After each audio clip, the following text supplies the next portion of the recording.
Hi, Father's Day is around the corner and I thought I will do a small piece on it. As a concept in Sri Lanka, Father's Day has caught up to some extent with Mother's Day. From an interest level of about half of that of Mother's Day, it's now recording about two-thirds. When you mine data across different cultures, in both the patriarchal and matriarchal societies, a similar trend is evident worldwide. Now, I have a confession to make. Ages ago, I was cynical about these special days, but after witnessing some seismic cultural strides, especially with regard to the environment and women's issues, I am now fully converted. Having one day to create awareness of a cause or even celebrate a community provides us with the opportunity to peep into that mirror we all call culture and collectively nudge society towards a better direction if we don't like what we see. I spoke to some fathers about a Father's Day project just to figure out what fathers would like to set right in our culture. While most fathers did like the handmade cards from their kids, most of them were conflicted about the real purpose of Father's Day other than its commercial motivations. Most fathers made fun of Father's Day and deflected it. It didn't take me long to understand that men don't expect society to fix their personal issues because this directly contradicts with the stereotypical idea of being a man. Men are supposed to have the first mover advantage in many domains. Because of that, everything is believed to be in their favor. A good example is the workplace. Most rules were made by men with men in mind, so complaining about it really isn't an option. If you do, you will hear things like man up and move on. Men expressing their deep-rooted emotional issues or revealing their vulnerabilities are likely to be ridiculed or even earn them effeminate labels. Essentially, a man has to be a tough nut. Most mothers of today resist being identified as just a housewife. As much as the role of moms has significantly changed, the role of dads has also changed. For example, they don't have to be the sole breadwinners of the family anymore. Today's fathers are expected to be multi-talented, not just excelling at work, but also be good with the housework and their children. But when you look at the pop culture in Sri Lanka, how fathers are still portrayed is misaligned and outdated. This can be both confusing and conflicting as these cultural portrayals send mixed signals about what it means to be a father today. Here are some of the most common narratives of a father in Sri Lankan pop culture. The Prime Minister of the house. Historically, the father was the head of the house because he single-handedly funded the family. But with more moms working now, this power has shifted. This is obvious when you look at the commercial culture repositioning the mother as the chief household officer because she directly controls and influences most of the decision making and the family wallet. Fathers now have only perceived power. The conflict avoider. Fathers are also portrayed as those who are always trying to engage with the wife and family in matters that they have to deal with. Being able to do things without getting caught to the wife is portrayed as minor victories.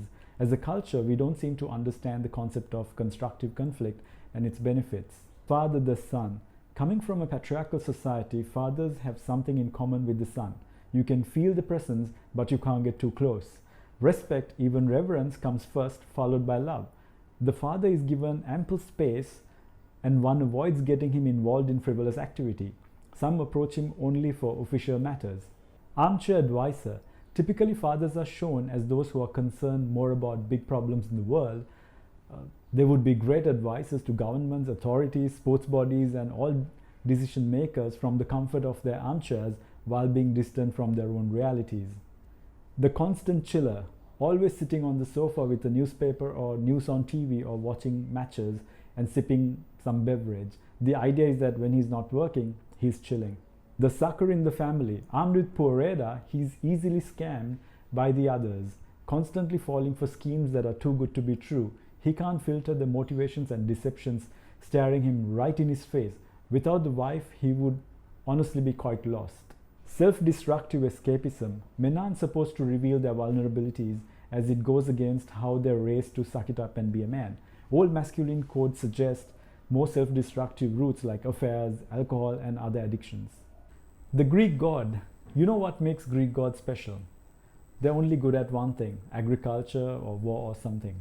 Fathers too are portrayed as only being good at only one thing, most commonly their job, and typically shown as being useless around the house and at all else. Any attempt to fix something around the house will end up in greater losses. These shortcomings are over dramatized in our pop culture. the king of good times. Fathers really shine when it comes to introducing new things to the family, especially in the entertainment and tech departments. Fathers are the ones who have to take the lead, look for these options, and simplify it for the family. They are known to be silent around the house but come up with occasional rib tickling jokes and memorable dance moves after a couple of shots at weddings. The family sage. As these fathers age, their cultural portrayal changes dramatically, and from being useless at most things to being distant observer of family affairs, he suddenly attains sagehood. He is unmoved by earthly problems. He knows that all things come to pass, and what doesn't matter in 5 years from now shouldn't matter now.